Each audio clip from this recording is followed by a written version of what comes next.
முக்கியமாக இப்படி ஒரு வீடியோ லைவ் வரக்கூடாது அப்படின்னு நான் நினச்சிட்டு இருந்தேன். இப்படி ஒரு லைவுக்கு நான் வந்துட்டேன். என்னமோ என்ன பேசுகிறேன்னு எனக்கு புரியல. இது என்னோடய சேனலோட ஒரு கடைசி ஒரு லாஸ்ட் மூமெண்ட் அப்படின்னு கூட சொல்லலாம். சப்போஸ் என் சேனல் ஆக்சஸ் உள்ளவன் இந்த ஸ்ட்ரீமர் கீயை ரீசெட் பண்ணிட்டா எத்தனையோ பேருக்கு சேனல் ஹேக் ஆனால் நான் உதவி பண்ணியிருக்கேன். எனக்கு உதவி பண்ண யாரும் இல்லை.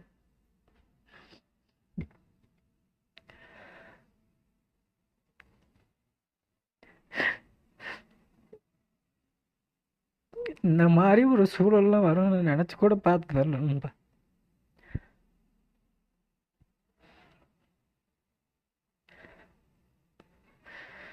கொலாபரேஷன் ஒரு ப்ரொமோஷன் நம்பி ஓனர் ரோல் பார்த்தி